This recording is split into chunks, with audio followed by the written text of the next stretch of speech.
Let me begin now. My name is David Palumbo Liu. Thank you. I'm the director of the undergraduate program in comparative studies in race and ethnicity. It's my pleasure to welcome you all. One of the core aspects of our program is to build awareness of the connection between knowledge production in the academy and activism in the community. This event is a prime example of the kinds of work CSRE does at Stanford and in the Bay Area. I wanted to give a special shout out to Joyce Sung, Carol McKibben, and Anita Samarantari, whose energy and commitment made this possible, and to thank the Reverend Jesse Jackson for making time in his very busy schedule to address us today. The event will go like this.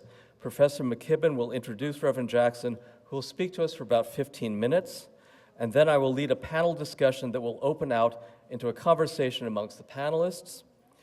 After that, there'll be time for question and answers from the audience, and it'll be followed by some closing remarks from Reverend Jackson and words from Phil Huang, the Executive Director of Community Legal Services in East Palo Alto. It's my job to keep things going. We have a lot of important topics to cover, so I apologize in advance if I interrupt people at any point, but that's the only way we're going to stay on track. Finally, I want to thank our sponsors, who are numerous, and this again shows the centrality of this topic and the number of stakeholders that we have.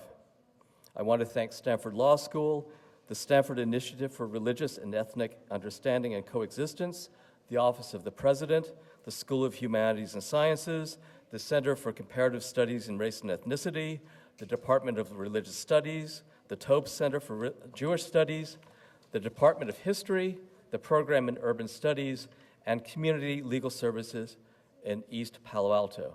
Now it's my honor to introduce Professor Carol McKibben, who will introduce our special speaker. Thank you.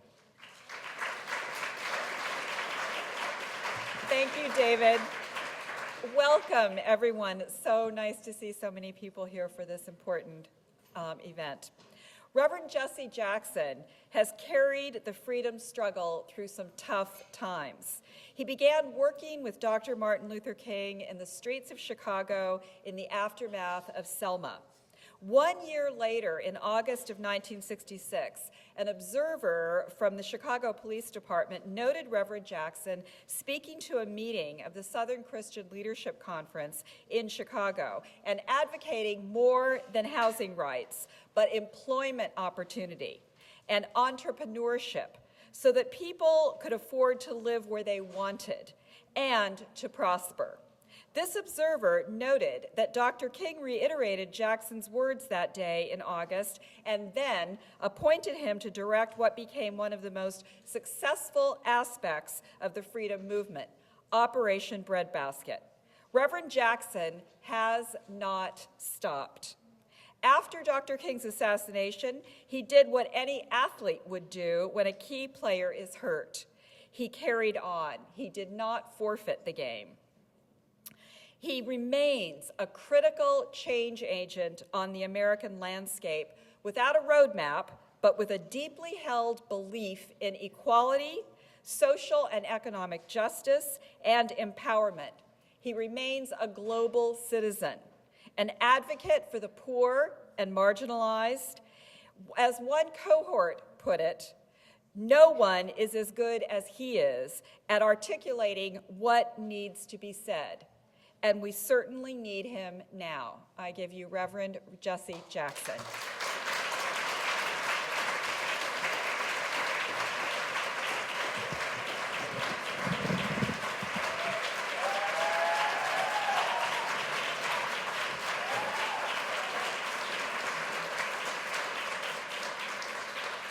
Thank you for such a kind and generous introduction. As an athlete would do, I carried on. I did not deflate the movement, as in deflate the football. Y'all catch that? It is a joy to be on this campus again today and to have been today the guest of leadership of East Palo Alto. In many ways, the soul of this community is East Palo Alto. It is its conscience. It embodies its history, its hope, its possibilities, its moral barometer, for in some sense we measure character by how we treat the least of these. And if East Palo Alto is surrounded by Stanford and the top tech companies in the world and does not have an equitable education and high-tech superior involvement, it says much about that island amidst this ocean of prosperity. So we support the leadership of East Palo Alto as they fight for affordable housing and not to be gentrified,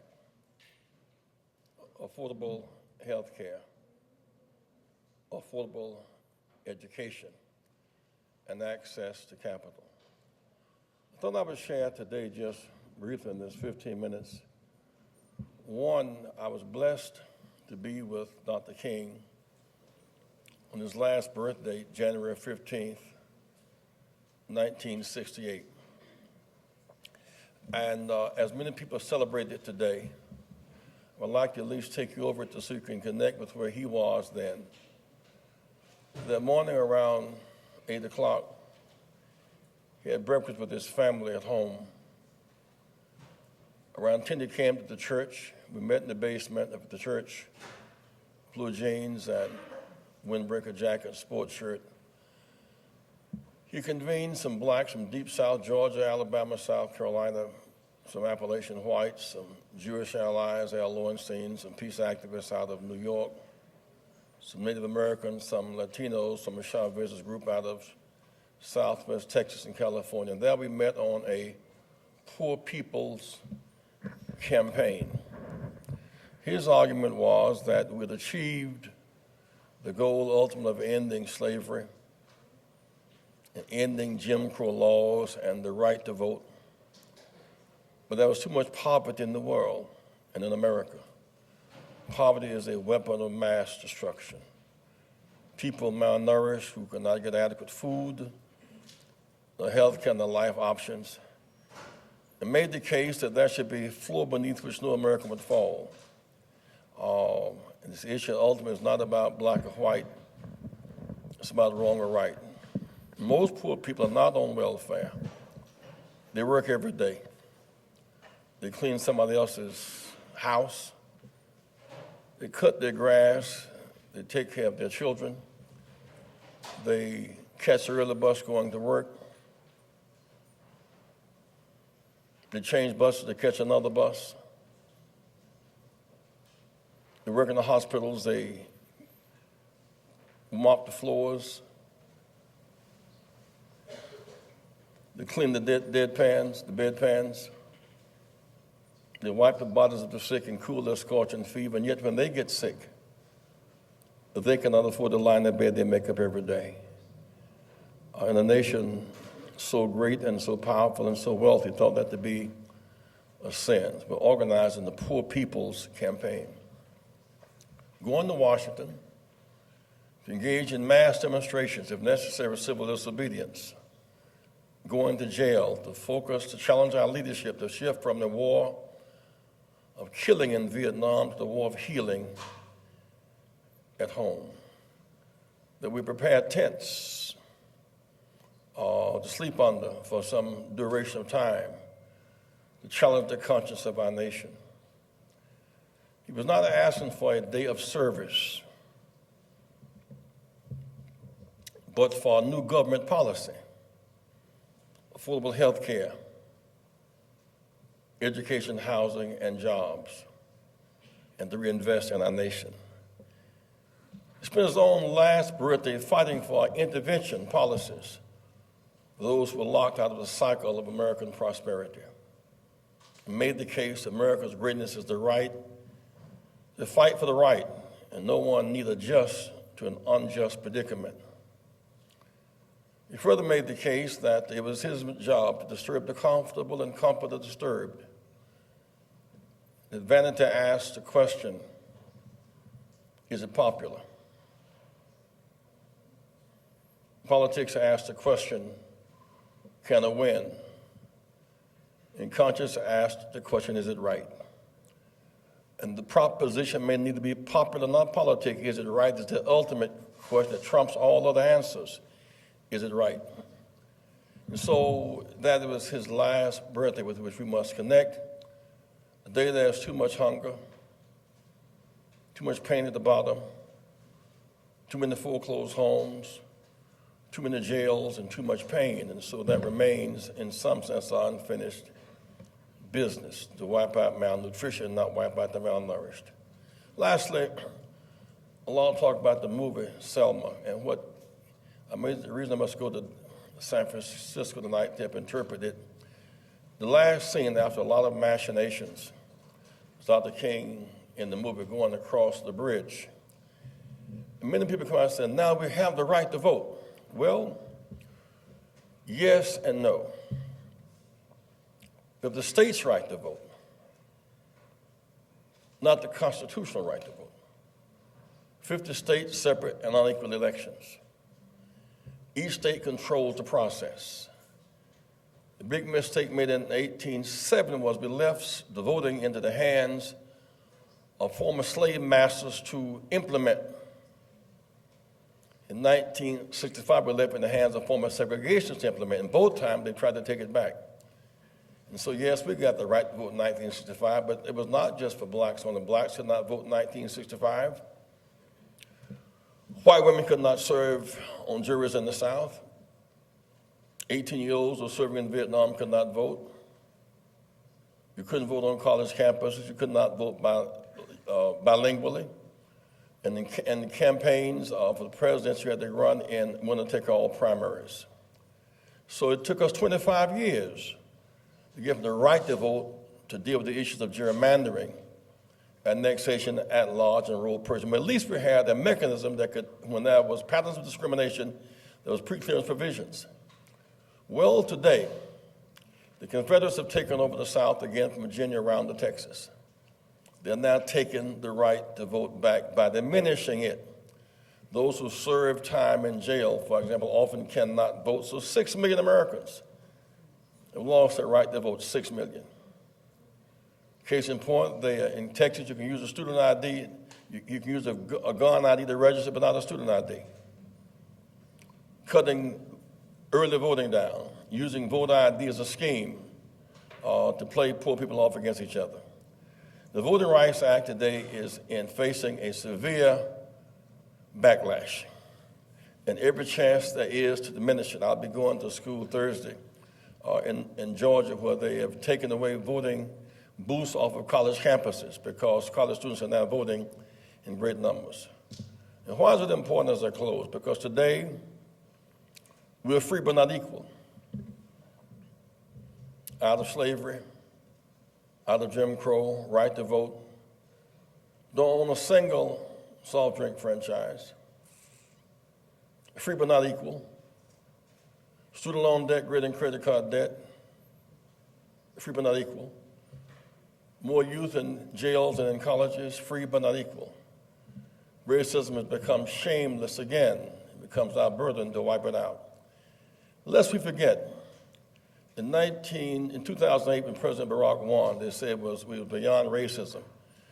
Now, it's not that racism stopped, but the coalition defeated the racist. Those who got the right to vote out of Selma voted and going one way, and those Confederates voted another, but they lost the vote. We sought to change the course to make America better, to have the one big 10 America. It is in some sense our burden today as we fight to preserve the integrity and the history of East Palo Alto and the East Palo Altos of the nation. As we fight to reinvest in America, to make America better, is to make America that shares. It's important, I have been to Stanford and I have been to the great universities. It's important people care that you know. But they want to know that you care. At the end of the day, caring matters. It carries the day. I look at this great valley called Silicon Valley, top 20 public corporations, top 20 corporations, 189 board members, 36 white women, 3 blacks, and 1 Latino. Doesn't look like America. C-suites, 367, 6 blacks and 4 Latinos. Employment around 0 to 3%. almost no investment in startups or incubators. The racial inequality or separation 50 years ago is not as great as the vertical disparity today. They speak of two Americas? No, it's three. It's the very wealthy, the 1%, who can have several $1 trillion of offshore tax money hiding in the full knowledge of the government. It's a middle class that's very insecure and a growing base of poverty. It becomes our challenge to use our strength and not give up. So often I would make the case that you don't drown because the water is deep. You drown because you stop kicking, because you surrender, because you give up. We cannot stop kicking. We cannot give up. When you're in the hole, you've got three options. You can hide in the hole and find a comfort zone, or you can get a shovel and dig deeper, or you can get a ladder and pull up and fight back. Against those odds, change agents grab ladders, not shovels, and pull each other up and not push each other down. I'm delighted to be with you today. We have our hands full. I made an observation last week that it's painful but real. One is that on one day, 17 Frenchmen were killed in an horrific, violent terrorist attack. Did not our hearts bleed? People from around the world went to Paris to march to say it's unacceptable. On that same day, a girl was strapped with a bomb in Nigeria, detonated, and 20 people were killed. That night, 2,000 were killed. No cameras there, no leaders there. Somehow, human rights must be measured by one yardstick, and all humanity must matter. Thank you.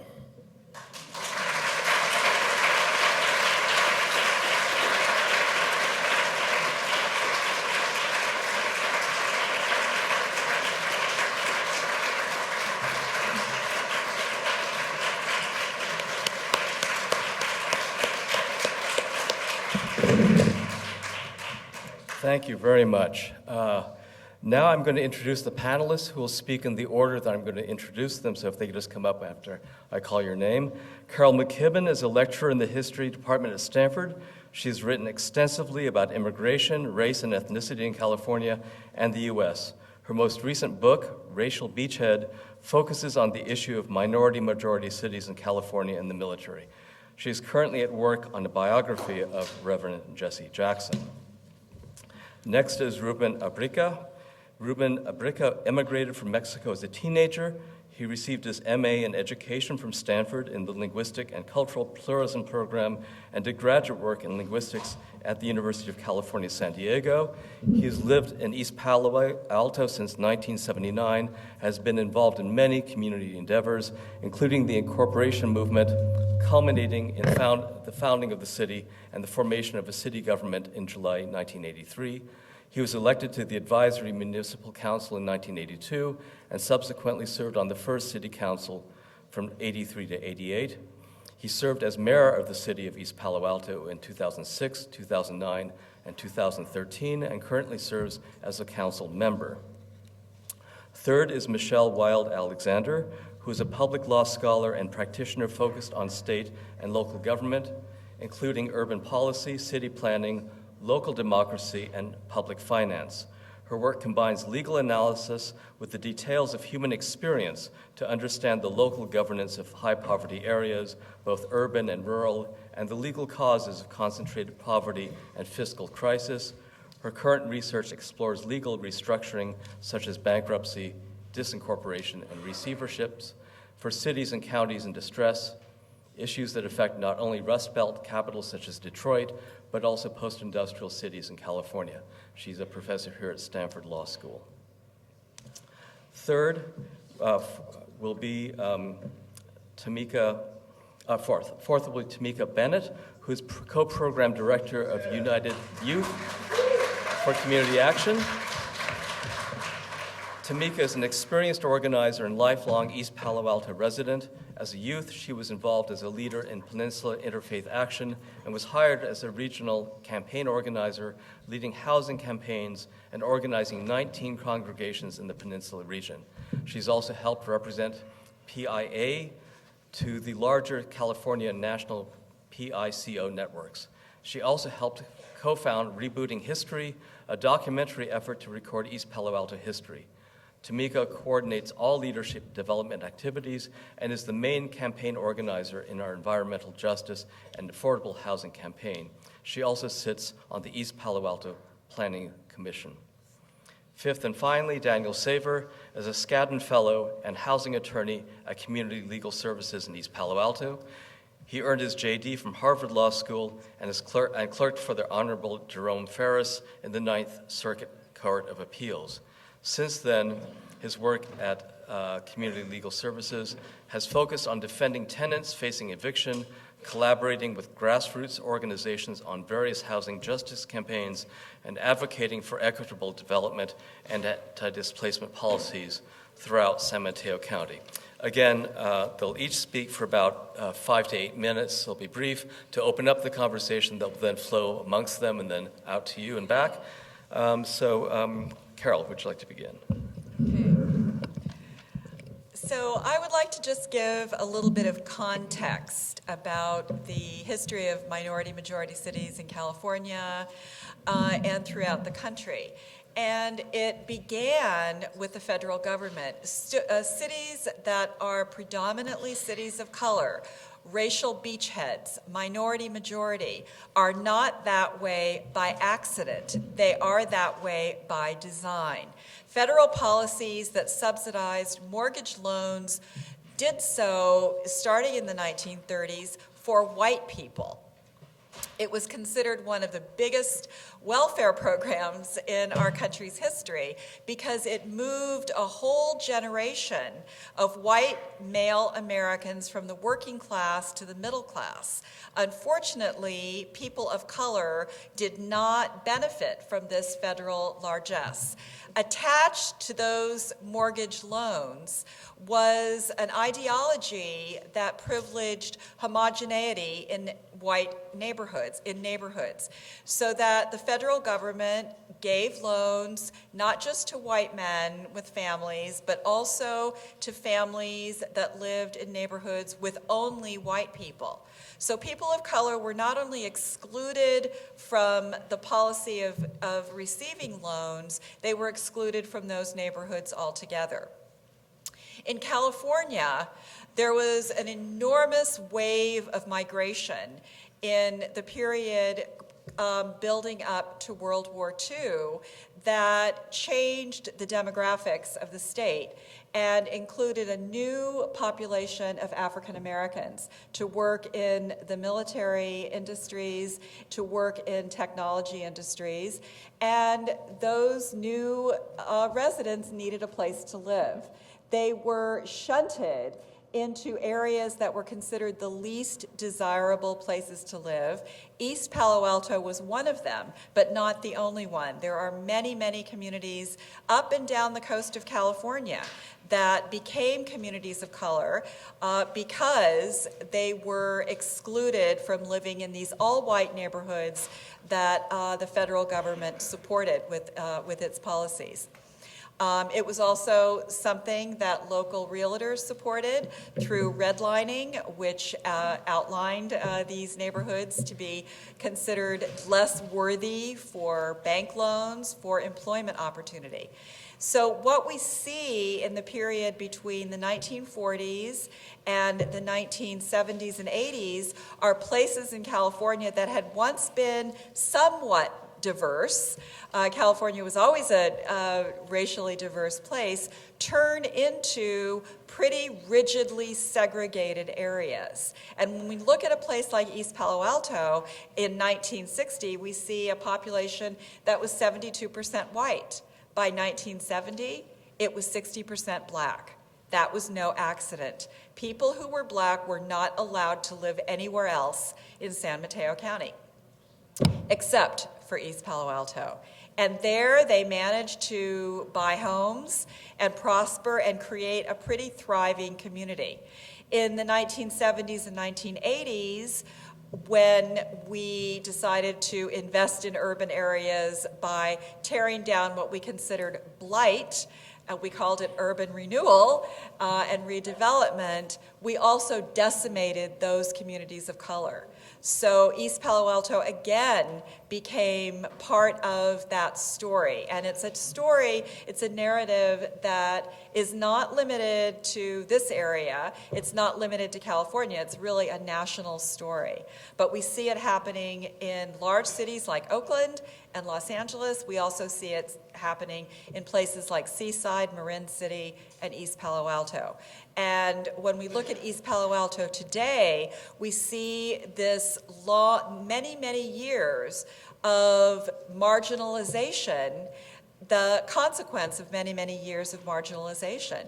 And East Palo Alto today is fighting to sustain itself in the context of a very, very wealthy community. But it wasn't something that happened overnight. It did not happen in a vacuum. There are very clear historical reasons for it, and it was a complicated but complicit relationship between the federal government, the state government, local agencies and entities, and Californians themselves. So I would like to just stop there and leave you with that kind of general context about how it came to be. Thank you. Thank you.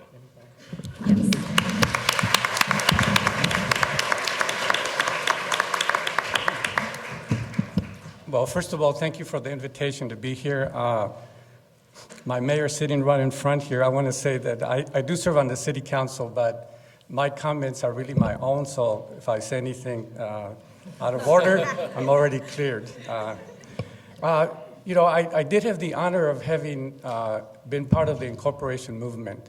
And for us, self-determination was really the battle cry. Self-determination, the right of a community to direct its own destiny politically and hopefully economically. We knew that was the hardest thing to do. And we became a city by 15 votes. And I always like to mention that, one, to direct that especially to young people, to remind you that if you ever feel like your voice doesn't count, or later that your vote doesn't count, every single vote counts. Because if 8 people had changed their mind, East Palo Alto would not be a city. You know, but there is a certain puzzle, and that is that given the history of East Palo Alto, of so much social activism, of so much political involvement, of so many movements, why is it that when it came to the moment of deciding our political destiny, we won only by a handful of votes? Why didn't we win in a landslide? I think that's an important area to study. I've thought about it. I lived through that period. And I want to offer to you at least a partial explanation that makes sense to me, given the political dynamics that developed after that. Between self-determination and gentrification, which we're going to hear more details about that, a process of development that may result in dislocating people and pushing particularly low-income, more vulnerable populations out. In between those two, there are predatory landlord corporations whose explicit business plan is to get rid of people who are low income, who are working class people, so they can get higher rents, so they can make higher profits. I call that greed. And in our community, we have been subject to that from the day we were born as a city. And the reason that we barely made it is that there was a strategic alliance made between the absentee landlords who were speculating on the housing market in 1980 81, 82, with local political leaders. The landlords poured in hundreds of thousands of dollars to even keep us from voting. They were suppressing the tenant community vote because they knew that if the tenants got organized, that was the only hope we had for slowing down the displacement. Now, I know displacement only takes place with homeowners, but it is the rental housing market that produces the highest number of dislocations and displacement of people. And so, we send a message, I think, that still reverberates, and I'm so glad to see that Tamika is here, for example, carrying on that message that I think we tried to send back in 1983, when the first meeting that we had after we were a city, we adopted an ordinance freezing the rents for 6 months until the city council could figure out what to do about a problem that was existing during that time. That problem still exists today. We had Pitch Mill Properties not too long ago, 6, 7 years ago, another predatory landlord corporation that actually petitioned the county to have the west side of the freeway be unincorporated. Unincorporated, so they could do whatever they want. What are they gonna do, set up a castle and become the lords of between East Palo Alto and Palo Alto? Well, this kind of thinking and these kinds of values are the kinds of things that I feel we have been fighting against, that we're still fighting for. Because many of us, I think, believe politically that housing should not be treated only as a commodity where you can squeeze people till they can't pay you anymore so that you can satisfy your shareholders in Chicago or wherever they are, because the most recent company we have is Equity Residential. And I'm naming those names because, we have to name names. We have to know who we're fighting against. And what's coming up, I think, in the next couple of years is going to be a very intense battle, which I think now it will get into gentrification. Now we're going to be talking gentrification, and somehow we have to hold our own. We have to work even with Equity Residential, but I wish that Wells Fargo Bank, when they took over those properties, had really kept their word. I think they kind of gave their word that they would not sell it to another predatory corporation, but they turned right around and did the same thing. Anyway, that's just a quick introduction to, my perspective on the struggle that continues and the work that needs to be done. I know there's many students here in this audience as well as community people.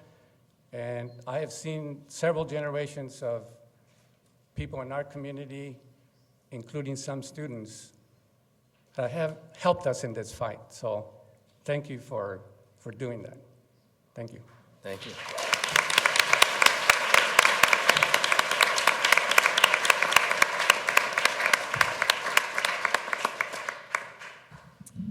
Hi. I want to begin from a position of humility. I'm not a resident of East Palo Alto. I have lived in San Francisco for 12 years, and I'm even new to Stanford. So I just want to offer whatever 2 cents I can from other parts of the country that are struggling with different, but I think sister challenges, the governance of poverty across the country. And in particular, I want to just say a few words about 2 areas, 2 kind of sister categories of communities across the country. And the first is the kind of place, is unincorporated urban areas, which of course East Palo Alto used to be itself. But there are many neighborhoods across the country that did not follow East Palo Alto's path, and instead remained unincorporated. And today you can find unincorporated poverty, just speaking for California for a moment, all across South Central Los Angeles, East LA, and all up through the San Joaquin Valley. And I've done years of research on the legal challenges and the political challenges facing communities like that.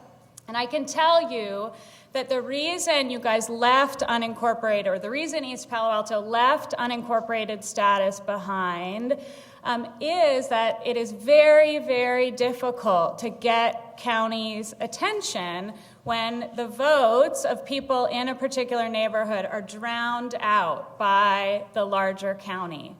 So East Palo Alto fought so hard, and just to make sure all the residents in East Palo Alto know, your struggle for cityhood is actually enormously famous in the country as a proud, unbelievably, and almost, it's connected to a long tradition, and it is also singular as a moment of tremendous success and perseverance and struggle. So East Palo Alto sort of turned its back on, in a good way, sort of moved past the challenges of being an unincorporated area of high poverty. And there's another basket of places all across the country made tragically so present for us by Ferguson and by so many cities like it across this country, the sort of older inner ring, small residential communities, very concentrated poverty, a very extreme struggle with deindustrialization. And those areas also are kind of like, I think, if I can hazard a guess, like I think East Palo Alto was in the 90s. They have struggled with unbelievable, unrelenting fiscal pressure. Many of them have gone into receiverships or bankruptcy. And what that means when a city goes through tremendous fiscal pressure, because I've studied their budgets, is that they start slashing services incredibly deeply. What we think of as a city government is no longer recognizable as a city government. Cities in fiscal crisis essentially only fund schools, police, and fire. They close down their libraries, they close down their pools, they often actually close up their parks, or they just stop maintaining them. The things that we think of as the local public sector essentially die on the vine, and forget about summer programs or after-school programs for kids, the sort of social mobility programs that the public sector can support. So this, too, I think, is part of the kind of group of cities around the country that are relevant for thinking about what East Palo Alto is and what it isn't. And I want to just, again, humbly sort of draw two reflections from these kinds of places and suggest to you maybe the advantages that East Palo Alto has that these areas don't. And it is not to sugarcoat the struggle in East Palo Alto for 1 second. It is merely to empower the residents of East Palo Alto to use the political tools that they have, that actually some kind of sister communities around the country don't. As you well know, unlike unincorporated areas, your independence from San Mateo County allows you to write your land use and housing law. That's incredible. And so really every resident of East Palo Alto and every resident and every Stanford student, I hope, should be involved in understanding that law. East Palo Alto is small. You can get your arms around it. I went through all the zoning maps this weekend. It's all online. It's this deliciously accessible world of information, and it is yours for the taking. And because you are your own city, because Ruben and his allies triumphed in the struggle for a city, you have this enormous independence. And also, unlike so many poor places in the country right now, East Palo Alto has growth pressure, and that is a crushing thing in some ways. I know it feels predatory to people. It feels enormously personal because words like growth pressure or rent stabilization are kind of jargon.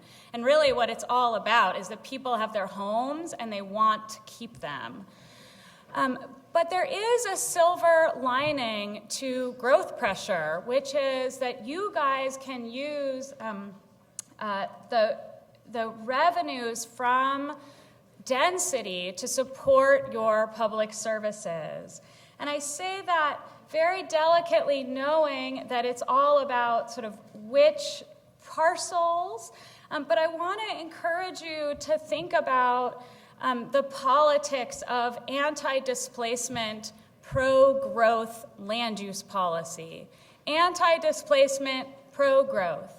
If I was a resident of East Palo Alto, I would go through every single city, in every single lot in my city that was a parking lot, a vacant business, a gas station, the Stanford Legal Services Clinic, which is this shabby little building that could easily be the ground story of something else, and I would densify that property through upzoning and the other mechanisms of inclusionary zoning that the city has worked so hard to enact.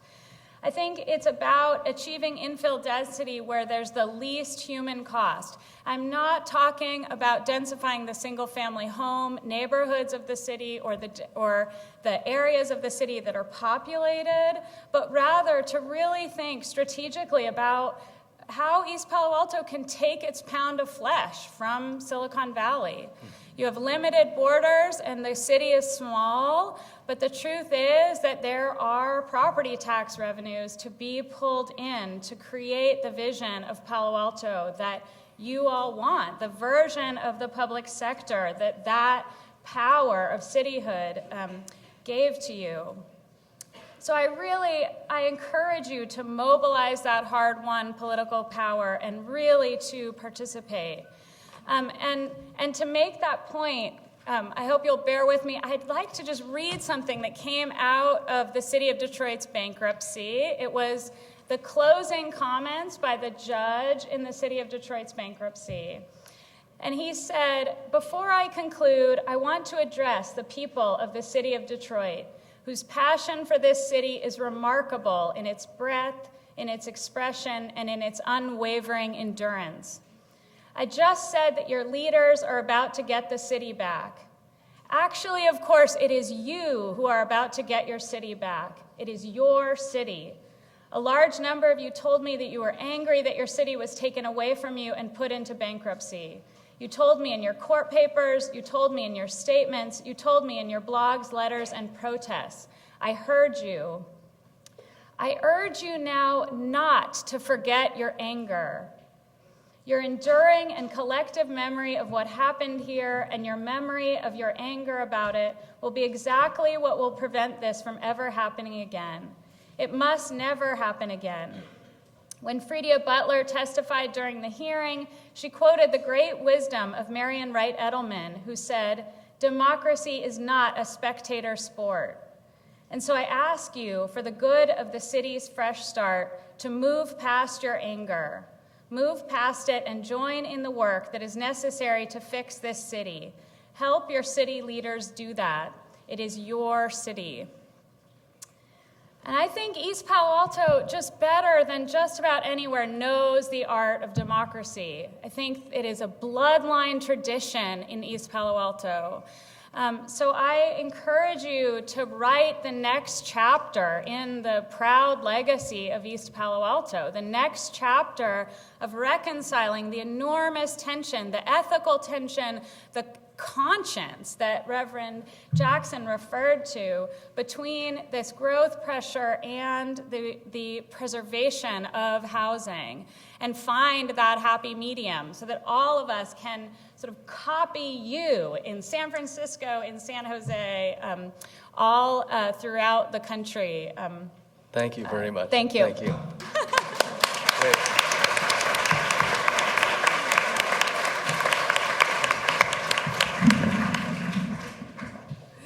Hello. Hello, everyone. Again, my name is Tamika Bennett. And before I start, can I just say that it is beautiful to look out and see all of these faces in here today. And for most of you that know me, you know I grew up in church. And the one thing we always do is give credit to our elders. So I most definitely would like for our mayor to please stand or raise your hand, whatever you'd like to do.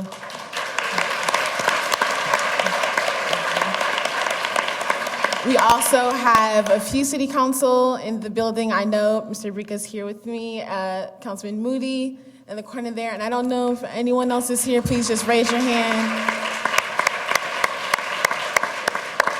And last but certainly not least, the beautiful people of East Palo Alto. If you live in my community, can you please just raise your hand? Just please.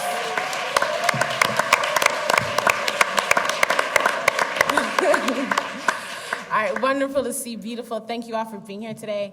So I am a child of East Palo Alto. I grew up in East Palo Alto my entire life. I am a recent transplant to Oakland, East Oakland. A recent transplant because I am a victim of the recent nosedive that the housing market took. But before I go there, before I speak on that, I do want to just say that if you don't remember anything else that I say today, if nothing else leaves with you, please know that East Palo Alto and its residents and our community members, we have never stopped fighting. We have been fighting since day one. And we will, I'm not going to say we're going to go out fighting because we're not going anywhere. East Palo Alto is going to stay where we are. And we will continue the fight that Councilman Brica has started. You have passed down a beautiful torch, and we will definitely keep holding it up. We have done some amazing things in East Palo Alto. I have learned from my elders in East Palo Alto some of the incredible tactics that they have employed to stave off gentrification. We are no strangers to adversity. We are no strangers to hard work. We have definitely been a resilient community just because of the efforts that we put forth to make sure that families stay in their homes in East Palo Alto. I won't go over all of them, but because some of them were mentioned, like Pagemo Properties, and they did try to annex the entire west side of East Palo Alto, crazy as that sounds. I am part of Youth United for Community Action, YUCA, and we canvassed the west side and collected about 564 surveys, 100% of residents who were like, get the heck out of my community. You aren't annexing me from anywhere. I am part of East Palo Alto, and we want to remain so. And we're able to win that battle. We also held eviction clinics because just because someone puts a note on your door does not mean that you have to leave right away. So we held clinics so that people can know their rights and know what their next move can be. We did rallies, first of the month rallies. That's when your rent is due, and that's when we're going to rally and march, whether it's to Wells Fargo headquarters in San Francisco. I was part of that. We stood outside for like the entire day, just rallying and yelling and just being in community. It was awesome. Or just phone banking, jamming up the phones of the CEOs and the VPs at Wells Fargo. A lot of the tactics that were employed by Mr. Brica, we still carry the torch for today. And most recently, I am part of the Envision, Transform, Build, very long name, East Palo Alto Coalition. We are made up of YUCA, that is Youth United for Community Action, CLS, my buddy Daniel here, and a whole lot of other people in East Palo Alto. But we come together like every other week, and we have been together for about the last 2 years, and we have been mobilizing the community. We've been educating tenants to participate in our general plan process. We know that that's one of the best ways to fight gentrification is to get involved in things like affordable housing and the fight to save it in East Palo Alto, the rent stabilization ordinance, making sure that our city enacts those protections for our tenants, making sure that tenants and residents walk into meetings with planners and consultants able to speak their language and able to say, that is not what I said. I want you to put this density here. I think this zoning should go here. Making sure that they really understand and are able to convey their vision to the planners and consultants that are literally holding our future in their hands. We're also making sure that we are door knocking 24/7. I am knocking on your door on the west side because you are going to know my face. You are going to know that there's a meeting going on and you need to be a part of it. We are holding community workshops. We are doing community trainings, community visioning sessions. You name it, we're doing it in East Palo Alto. We're making sure that our community stays involved, and that won't stop with me. I am passing the buck on to numerous teens who are excited to be involved in the fight for their community. I will save the rest for questions and answers, but yes.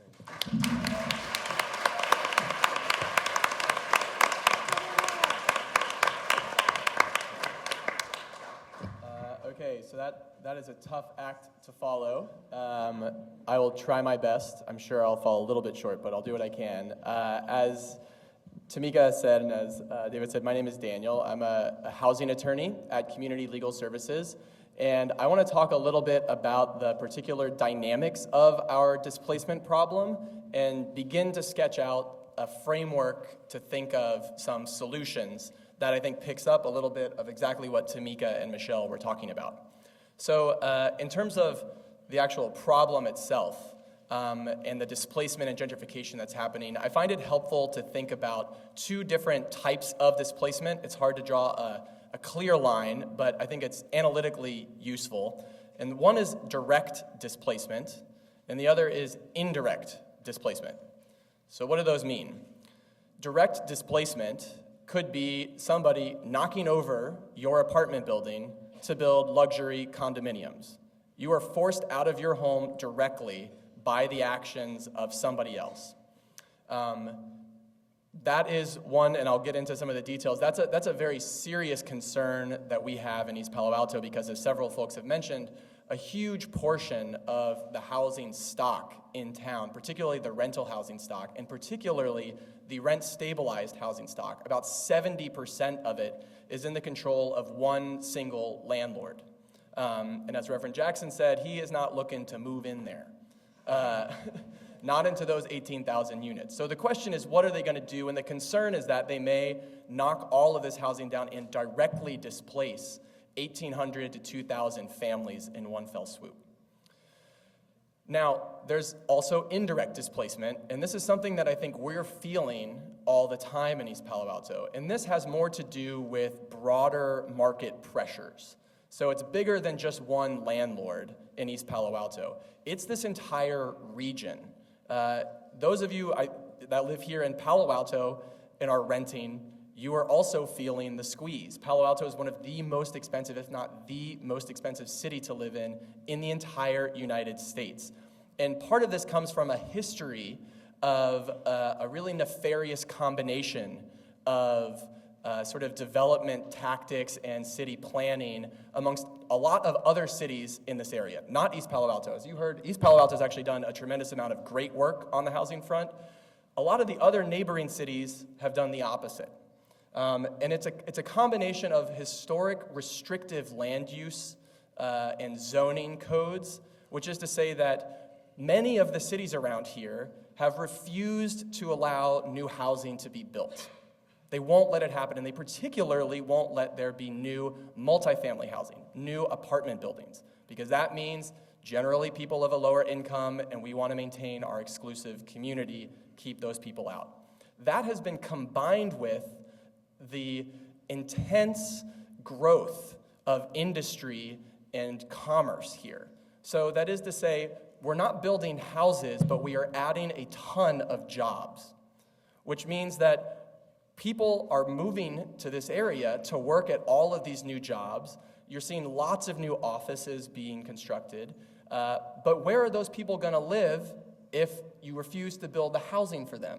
Where is that workforce going to live, right? And this is something that nearly every city other than East Palo Alto is actually guilty of in this region. So, and that indirect displacement is causing an intense pressure in the housing market, and that's just pricing people out. Slowly but surely, rents are rising. Every time somebody moves out of a rent-controlled apartment, the price goes up to market. What was once an affordable place to live is now no longer an affordable place to live because of those broader market pressures.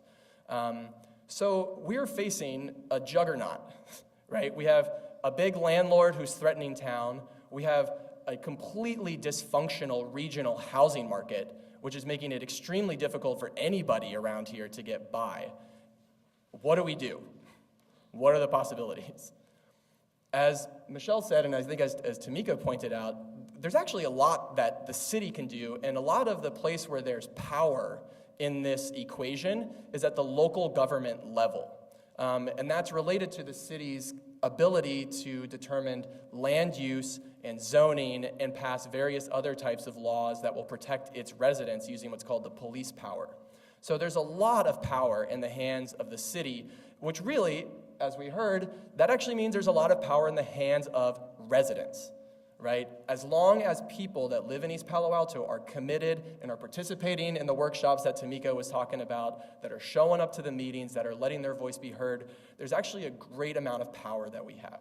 And now, just to sketch out a framework of what that may look like, I think that the problem is a juggernaut. It's a multi-headed hydra of a housing market that is completely inoperable, right?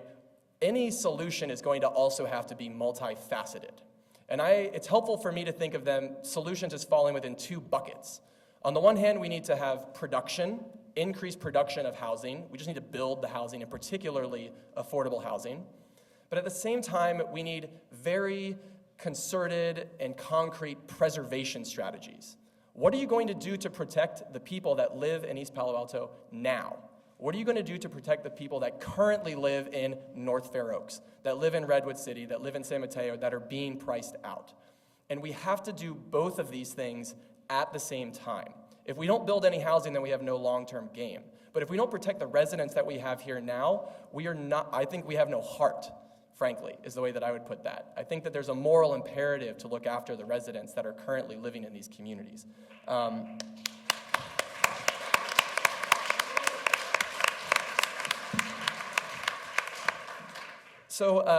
And I want to dispel a myth, and I want to really focus on the anti-displacement part of this, because you hear a lot now, we just need to build more, it's a supply problem, we got to build ourselves out of this problem, right? That's the refrain I think that you're hearing being bandied about in the media, and I want to just say here clearly and straightforwardly, that's simply not true.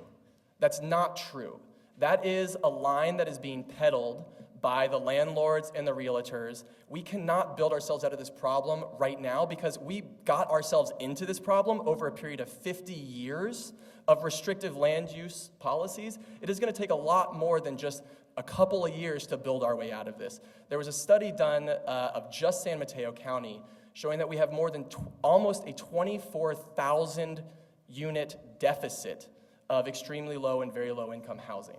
24,000 units just in this county, just at those income levels. Even if you build all of those houses, how long is that going to take? And where is everybody that currently lives here going to be when you're done? So if we don't protect the community that we have now, you can build and build and build, and we should, but you have got to combine that with strong anti-displacement policies.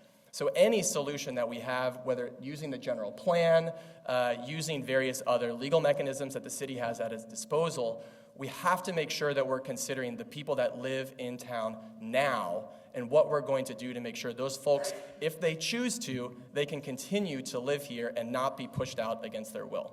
So we can get into more details about what some of those policies will look like, but I'll leave us right now with that broad framework. Thank you. Thank you.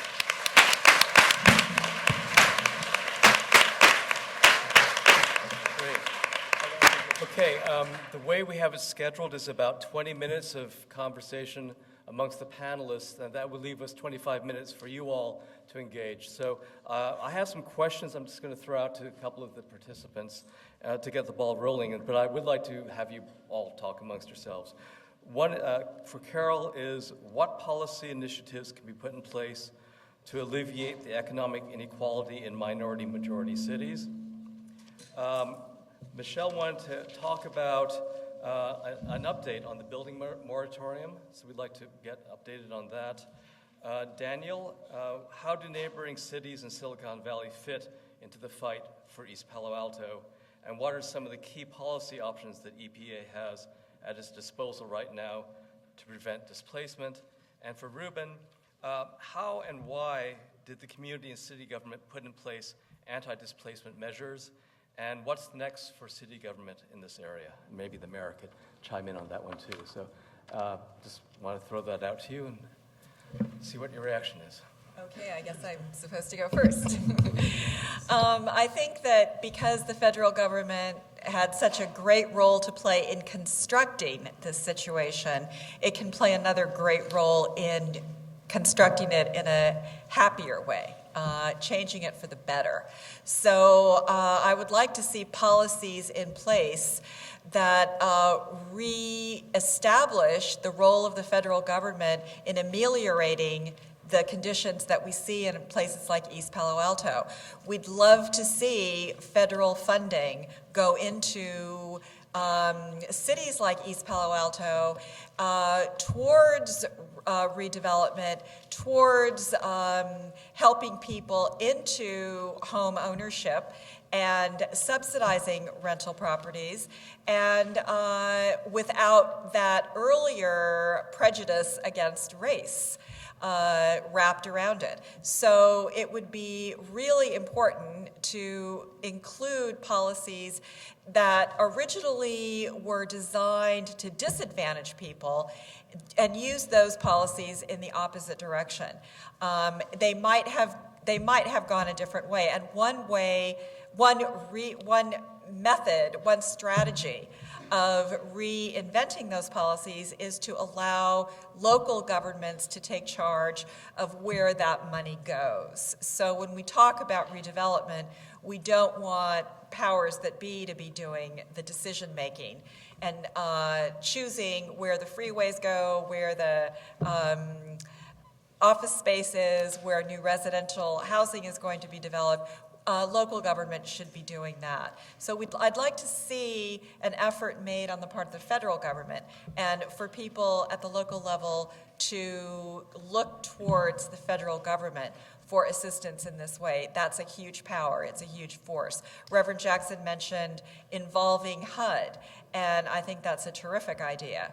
That just as the federal government can be used for ill, and it can be used for good.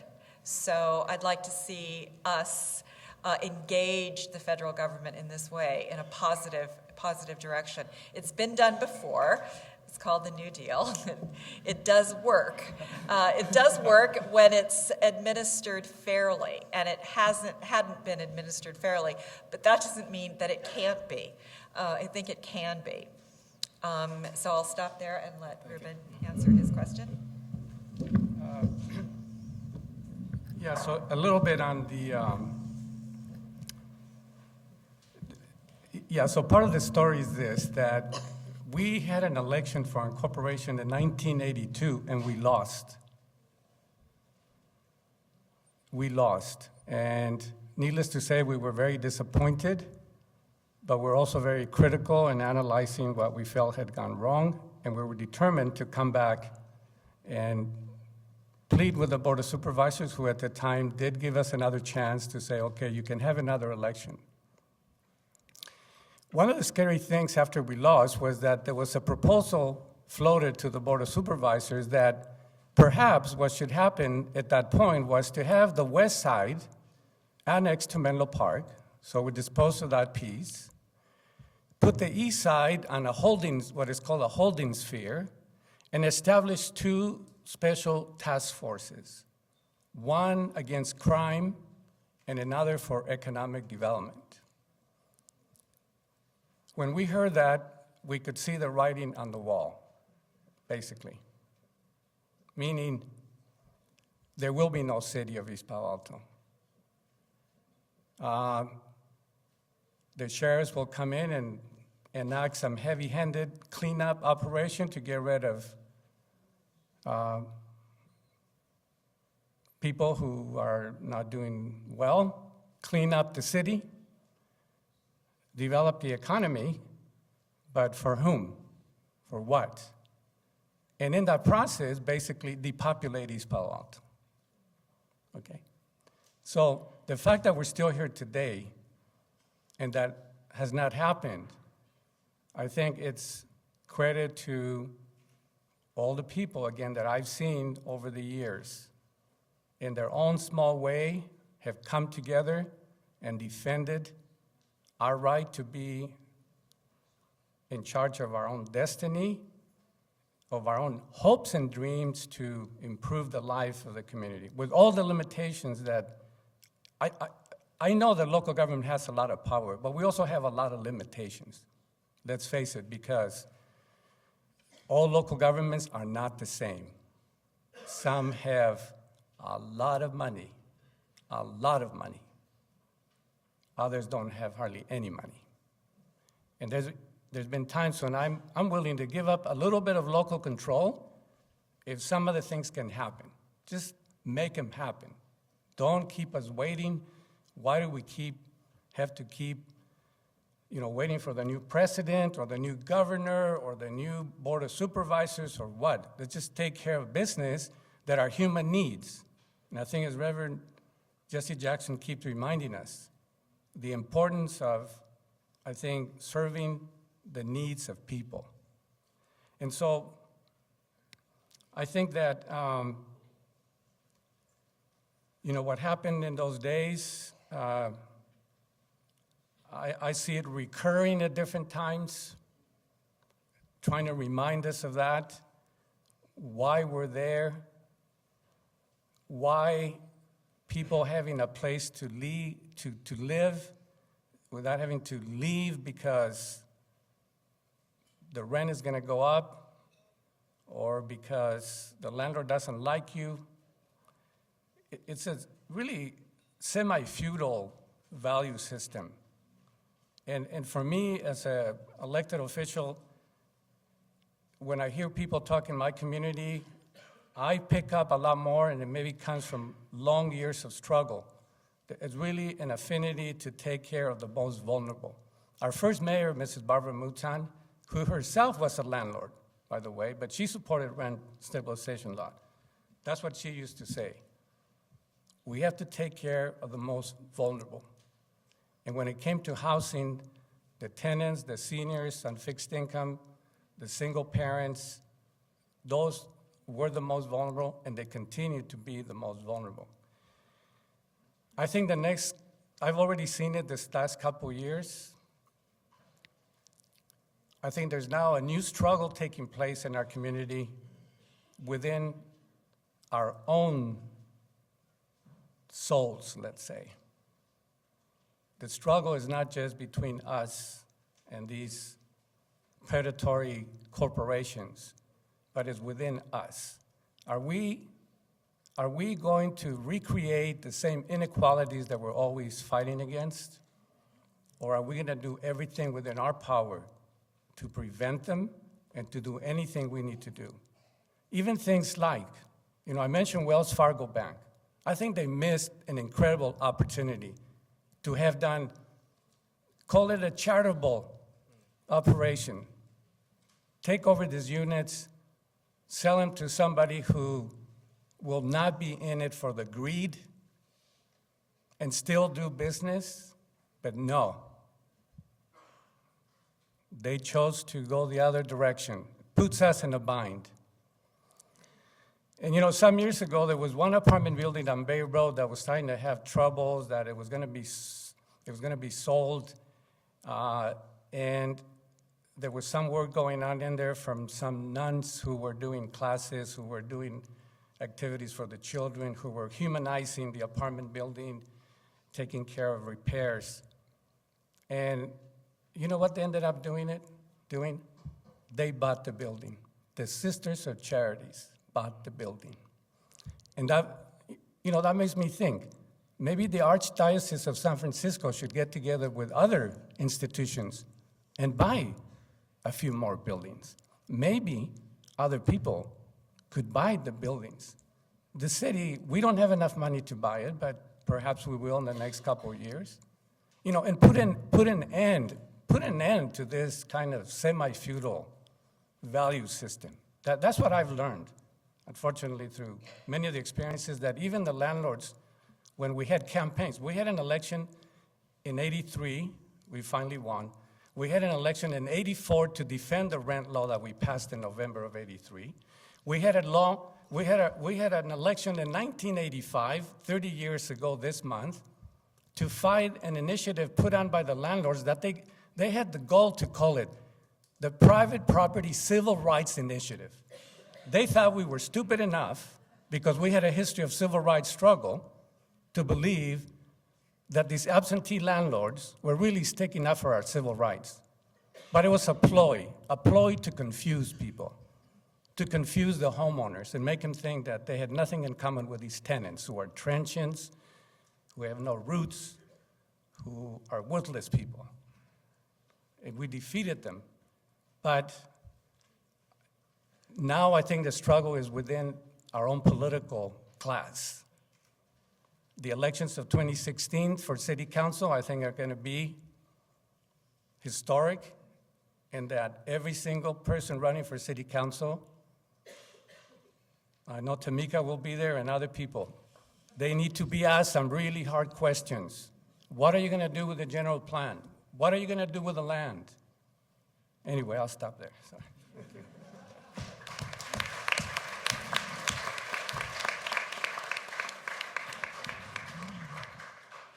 I'm dying to open it up to the floor. I'll just make a very quick comment that I think a lot of these comments have sort of led me to observe that it's interesting that the anti-growth politics of Silicon Valley, the sort of Menlo Park, Palo Alto type politics, is really about sentimentality about buildings and, of course, their economic self-interest above all. And the anti-displacement politics are really fundamentally about people and protecting people and homes. And I think that to achieve some kind of anti-displacement, pro-growth balance in East Palo Alto requires some kind of vision of being unsentimental about buildings and being extremely sentimental about people. So that's my only observation.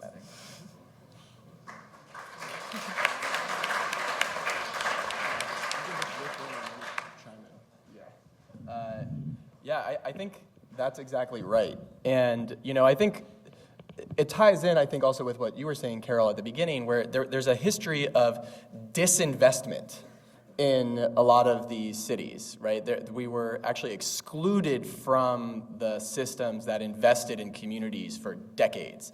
And, I've been at some of these community meetings with Tamika, and I've talked to a lot of residents, and I don't hear anyone saying, we don't want any growth.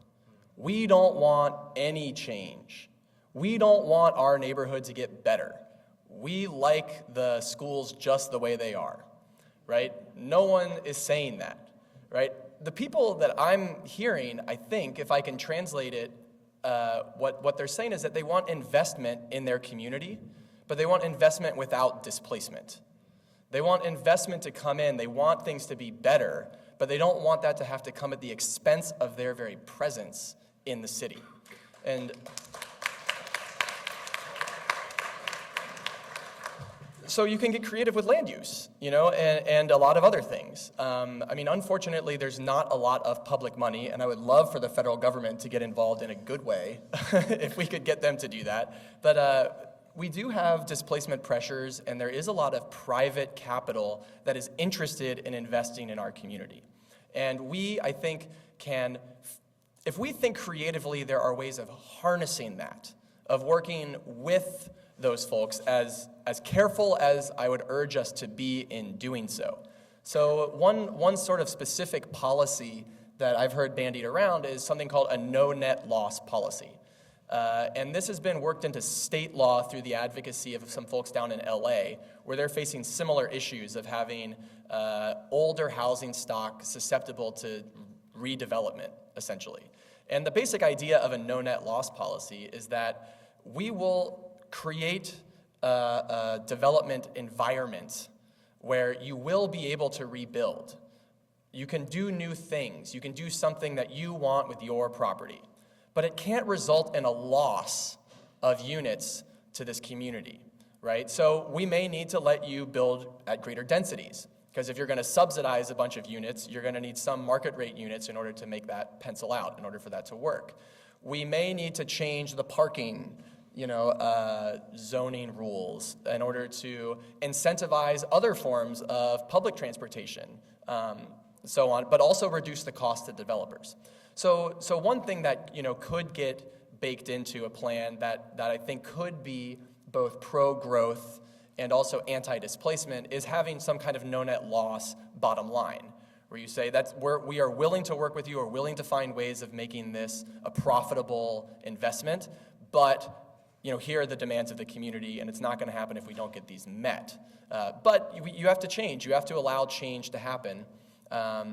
And that's something that has to be ground truthed, at the level of actual residents. That's something, I can sit here and say, there's a no net loss policy. It sounds great. But, folks in town are actually going to have to work out the details of that and what it would look like and what's acceptable. But I do think it can offer us a glimmer of hope in the policy arena that there could really be some set of solutions out there that would allow the city to improve its fiscal health, that would allow us to improve a lot of the services that people use, but that would also preserve the stability of the community. Thank you. Well, we succeeded in leaving some good time for the people in the audience to ask questions. I'd invite Reverend Jackson, if you'd like to come up, bring your chair here and be part of the question and answer period. So I invite anybody who wants to raise a question, make a comment, to stand up, please, and speak loudly, because there are a lot of us here. So please stand up. Yep. Or speak very loudly. I'll speak very loudly. Okay. The professor talked about building on vacant lots in East Palo Alto, for instance. And Ruben, I'm wondering if you could clarify for me the water situation in East Palo Alto, because I'm under an impression that may be totally wrong. I've heard a couple of conflicting things about water availability in East Palo Alto that would go to support new housing or new commercial enterprise. Right. Well, the good news, not underreported, but the good news is that there is water, good water, in what we call Pad D behind Home Depot. We're going to need probably close to $3 million to drill a well. That would provide up to between 20 and 30% of the current supply that we have. So you might say that right now, this month and this year, it is a stumbling block because there is no additional water. But the good news is that we did find water, and that just happened this year. We had a full report come to us, a technical report. All the scientists did a complete drill way down there. And so, yes. So we can't do anything right now, but there's good news. Yeah, please, go ahead. Can you talk a little bit about the tenant protection ordinance? As a city, we just recently passed the tenant protection ordinance that will protect a lot of the residents on the east side. And if you could elaborate a little bit on that, that would be great. So from the organizing piece, I'll speak about it. Daniel has a policy piece, but we did just successfully pass a tenant protection ordinance in East Palo Alto. It took a lot of doing and working with the city, but the city were awesome partners in this. And in that policy, we have efforts such as no displacement of current residents in East Palo Alto. We have relocation benefits, which we're a little bit worried about right now because of a case out of San Francisco where the judge did overturn that. So we're kind of waiting to see how that plays out to see what we need to redo in that. But I think East Palo Alto is the only city right now With the tenant protection ordinance, and I take that back, Oakland also just passed one. So congrats to Oakland. They passed a pretty progressive one as well. Here. The only one here within San Mateo County with an ordinance. Yeah, and I would just to echo that, it's really remarkable. East Palo Alto has actually some of the strongest tenant protections in the entire state. East Palo Alto is carrying more than its fair share of the burden, and the tenant protection ordinance is just one recent example of the city taking the right steps, actually using the power that it has as a city government to enact a new law, to add additional protections for those who are most vulnerable. So like Tamika said, it has things like if they demolish a bunch of the buildings, as currently written, the landowner would have to make substantial payments to the tenants who are going to be displaced. It also prohibits various different forms of harassment. It adds an extra set of requirements that landlords keep properties in good condition, and it gives tenants a set of remedies that they can pursue if those rights are not being respected. It's a tremendously powerful tool that is, like I said, I think it's just one of the many solid steps that we've taken forward in East Palo Alto. I think the critical thing on this, and it highlights a little bit one of the questions that David asked, how do the other cities in this region fit into this? And I would say to many of you who are in this audience who didn't raise your hand when Tamika asked who's from East Palo Alto, those of the rest of you that live in other cities, I would encourage you to actively participate in your city's politics to start demanding some of those protections. Because just because you live in Menlo Park or Palo Alto or Redwood City or San Mateo doesn't mean there aren't people there who are feeling the same pain that we're feeling in East Palo Alto. And the problem is they actually have fewer protections. They're more vulnerable than we are in East Palo Alto. So demand to your city council that you want rents stabilized. You can make that demand. That's something that those cities can do. I have a hand in the back and then two here, so let's go to those three people.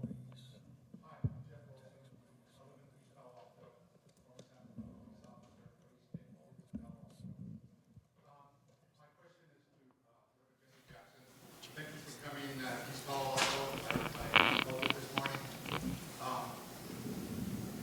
Problem with trying to have diversity in startups in Silicon Valley is the access to venture capital.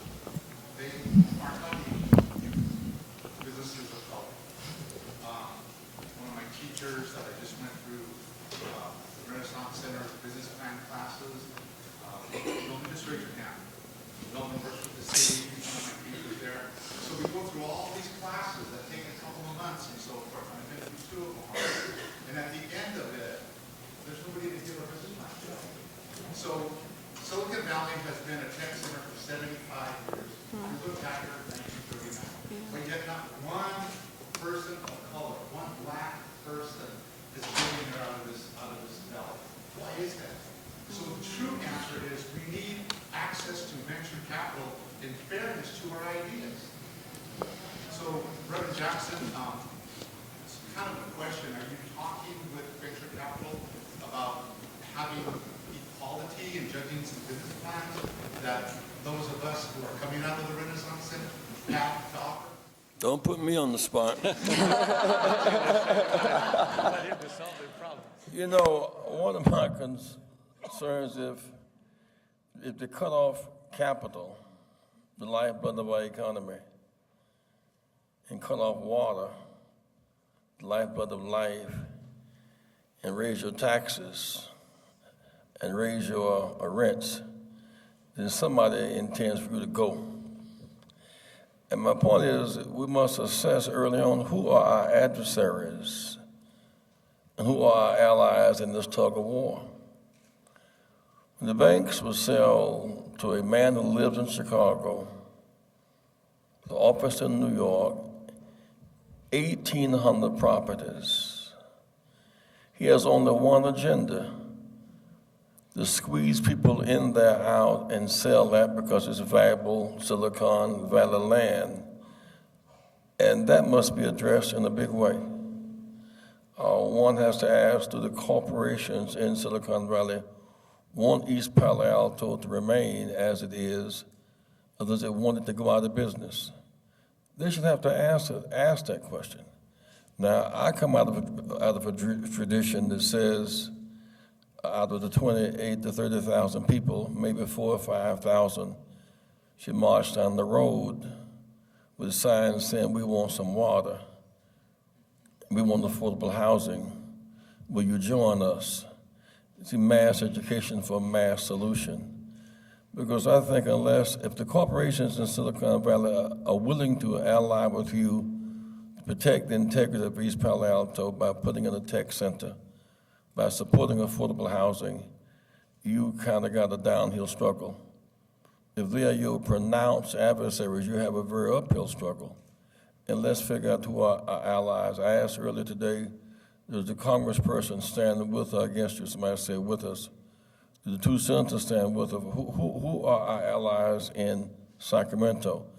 Because if you just look at East Palo Alto unto itself, you're looking through a keyhole and not through a door. Who are our allies in Washington and Sacramento, as well as our allies in Silicon Valley? Thank you. Ma'am?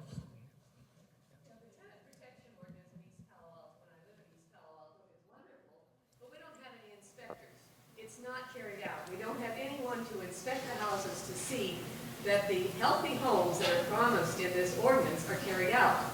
We're now trying to write the housing element for the general plan, and I want to know what you suggest that we put in the general plan to make this appropriate for the people who currently live in East Palo Alto. Sometimes it's suggested that there be low and moderate housing required when new housing is built where the apartments are now. But that low and moderate housing is based on the income of the county, not the income of East Palo Alto. So how can we solve this? That's a tough order. So two things. And I would say to sort of peel away a little bit, what I heard from you were two different questions. One was about the lack of code enforcement to actually ensure that we have healthy homes. And the other is about how do you try and leverage new development in order to ensure that it's somewhat equitable and inclusive.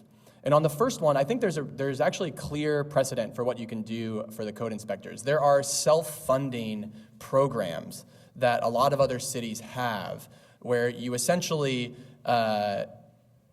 it'll require some investment up front, but then you hire code inspectors and you actually send them out to do inspections. And when they find violations, you tell the landowner or whoever is responsible, you need to make this fix. And if you don't do it within a certain amount of days, then we're going to fine you and we're going to come back. And then you actually charge any non-compliant responsible person for the cost of sending those inspectors out. So LA has done this. I think Sacramento has a program that's like this. Berkeley has one that's kind of like this. There are programs out there that could be instituted, I think, in East Palo Alto, and you're absolutely right that not having code inspectors is a problem. On the second one, the legal landscape of what's called inclusionary housing is complicated right now. And what the city did, and again, to East Palo Alto's credit, the city recently passed what's called an impact fee ordinance, which essentially says that if you are going to build new housing in our town, we are going to assess a fee against that market rate housing so that if you're not going to build the affordable housing, we'll do it, or we'll find somebody who will. And that's a way right now that's legally defensible, and East Palo Alto has taken that step. And East Palo Alto actually took a remarkable step in charging the maximum fee that we could.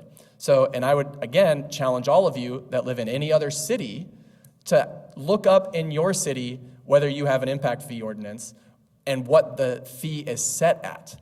Because unfortunately, unless you have strong leadership like we do in East Palo Alto, it's a race to the bottom. Everyone says we don't want to increase costs because we want to invite development here. So we're not going to do it.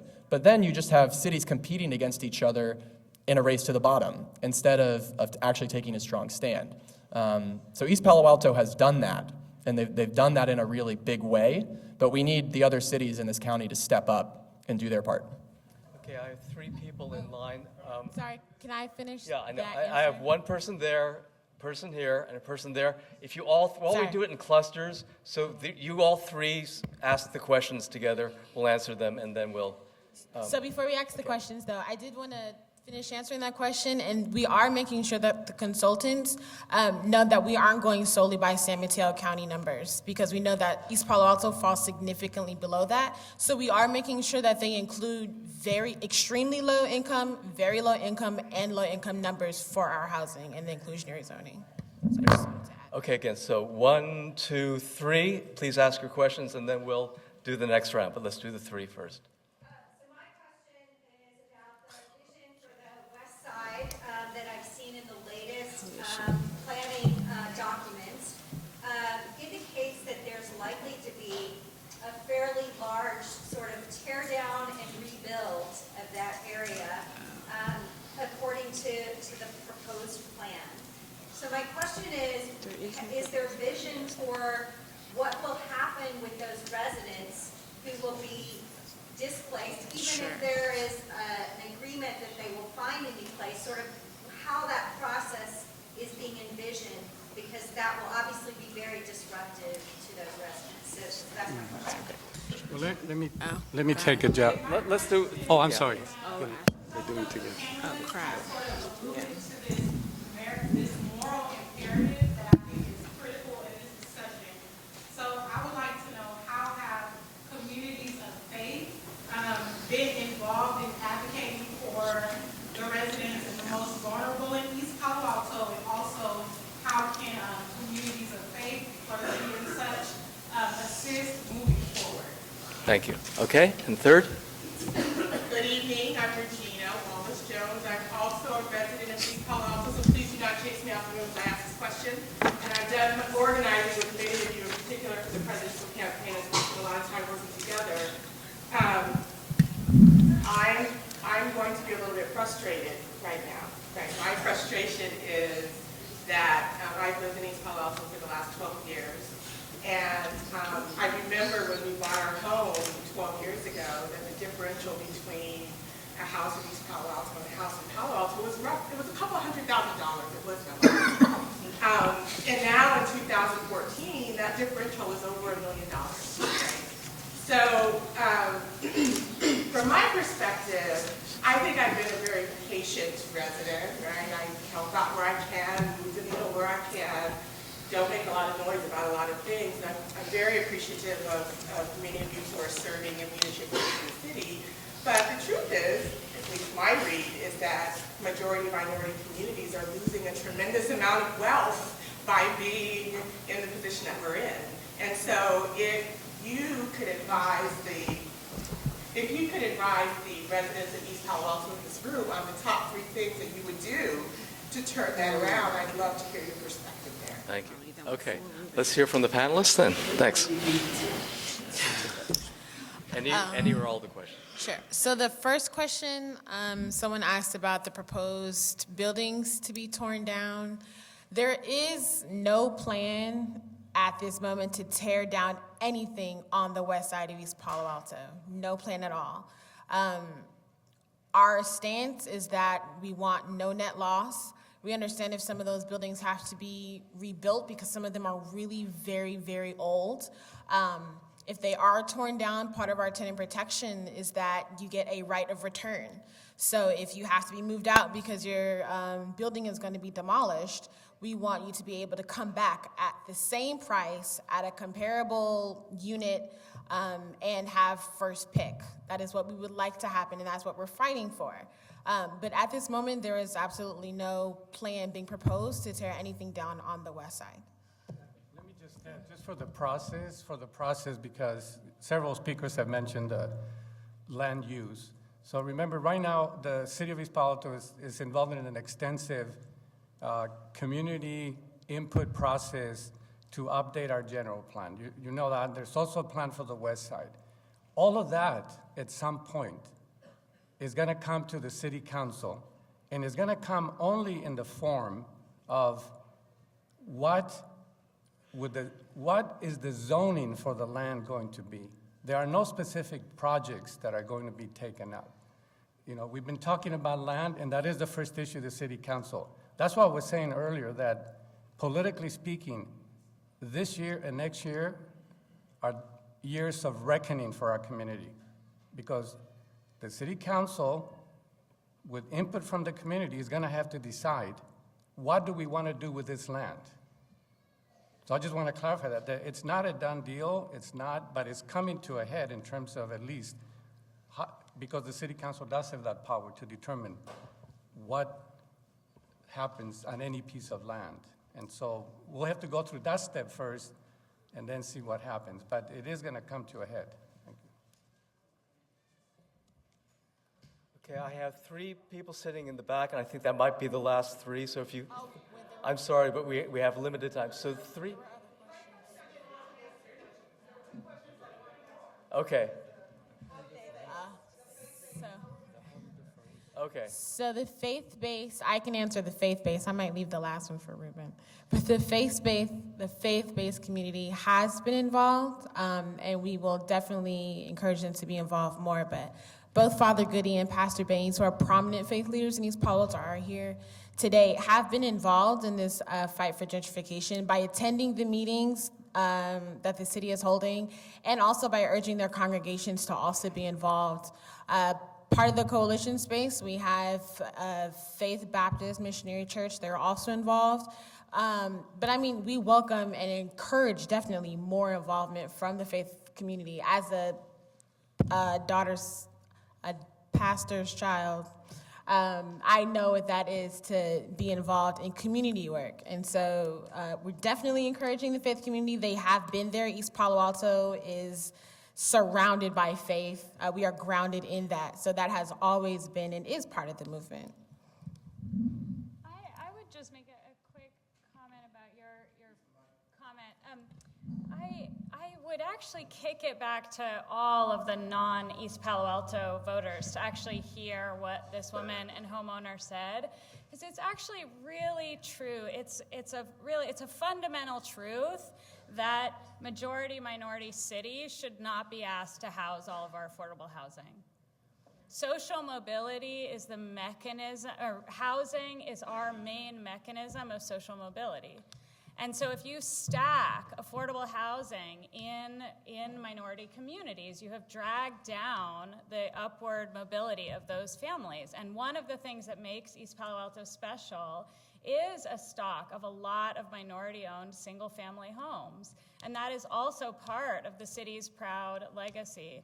And so but I really think that question is really for the non-EPA voters, because I think EPA is really struggling to do the right thing, surrounded by a region of people that are anti-density. And those anti-density politics are the thing that is choking your appreciation rates, not the politics of your own city. So for all you Stanford students who at least are temporary voters in Palo Alto, Palo Alto Forward and other efforts are really trying to be serious about density in Palo Alto, and they're the best way, I think, to support the single-family housing stock in EPA. Okay, thank you. The situation is this: Reverend Jackson has to leave by 6. There's a reception here, which I hope that people will come and hang out with the panelists, but I'd like to invite Reverend Jackson to say a few words, and then we'll have a closing remarks by Phil Huang, who's the Executive Director of Community Legal Services, but the event can continue after these remarks. But Reverend Jackson, please.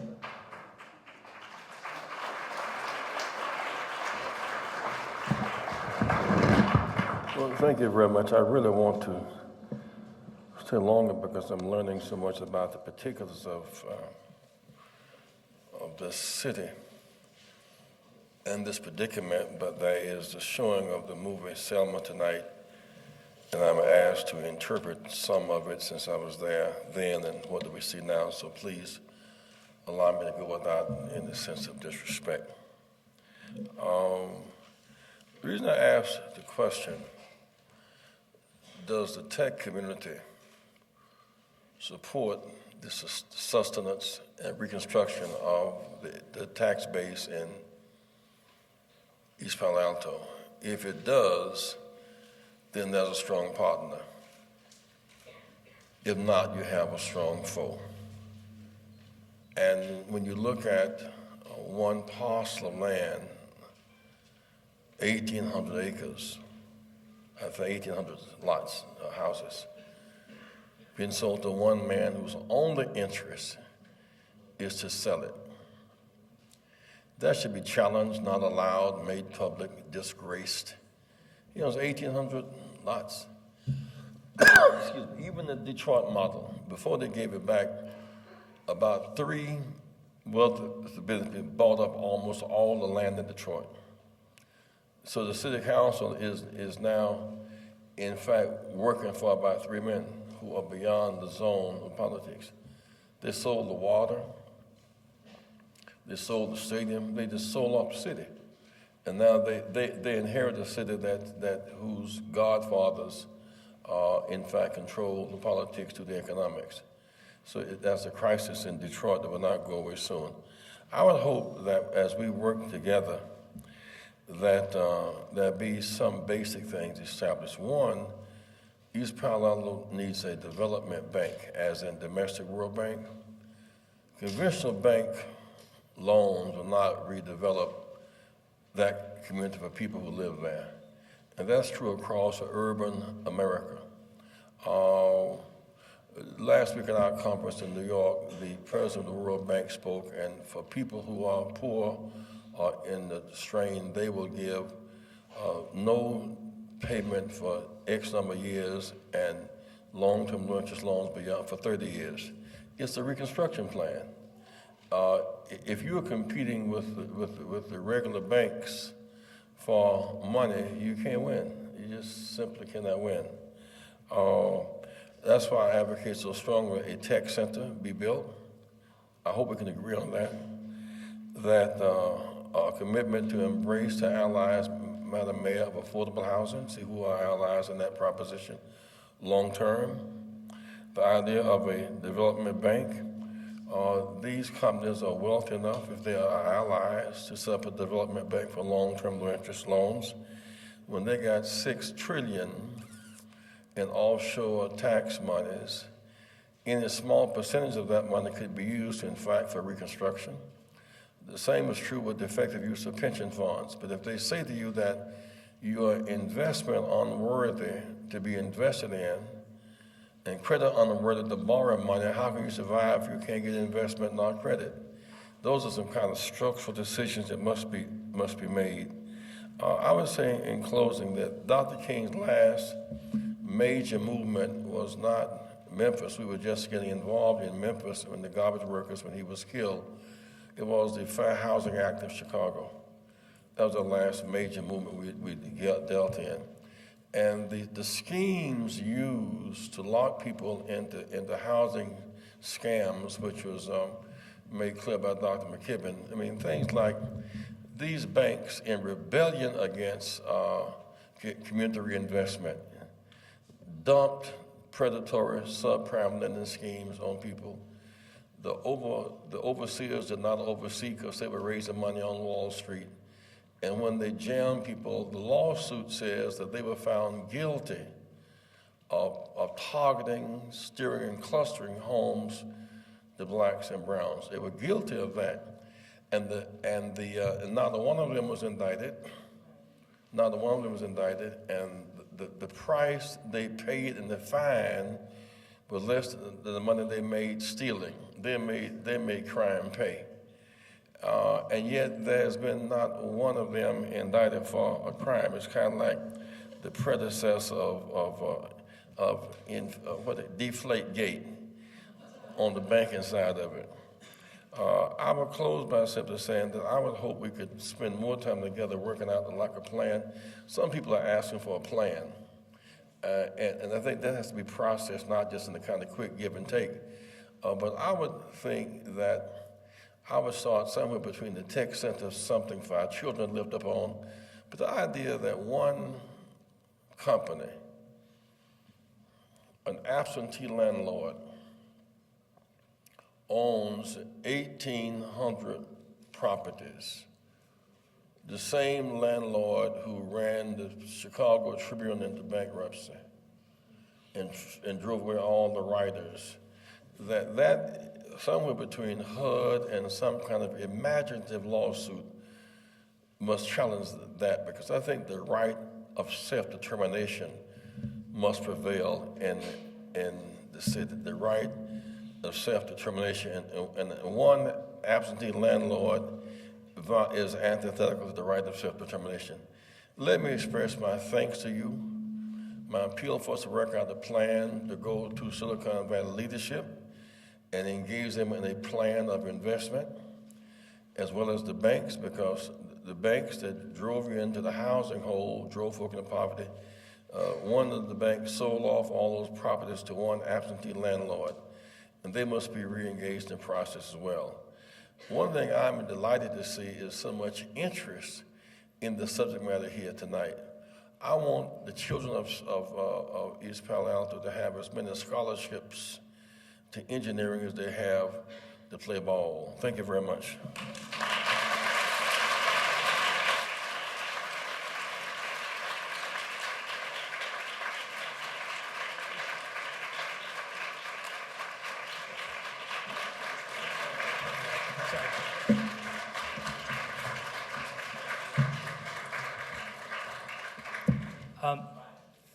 I have to say that as someone who's been listening to the presentation, I'm excited and I feel inspired, but I'm also wondering like what it is that I can do, because I want to do something. For those of you who are years ago, I was a student here at Stanford, and I think about what it is students can do to support the fight for East Palo Alto.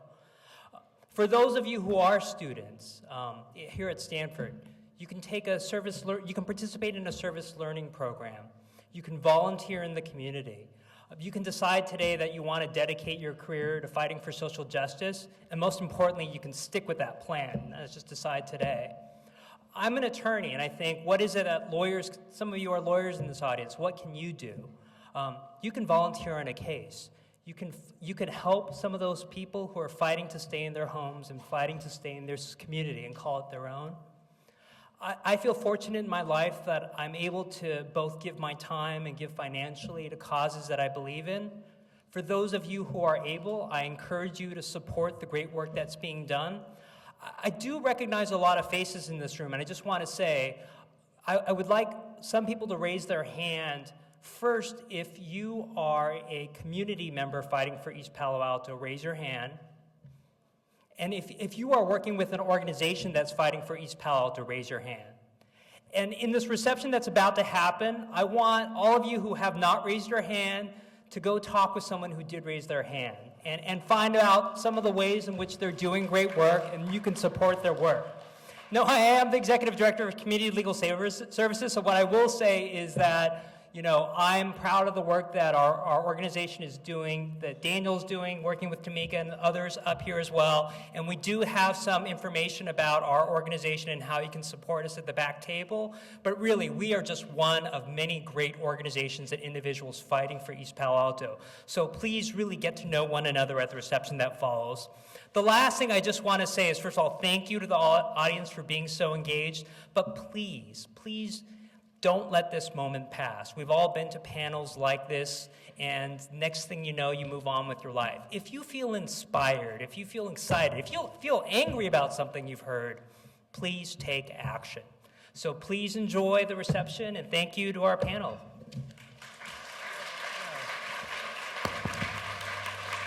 So just briefly, one of the persons who asked the question is actually our county supervisor, Warren Slocum. So I want to recognize him. San Mateo County, very supportive of East Palo Alto.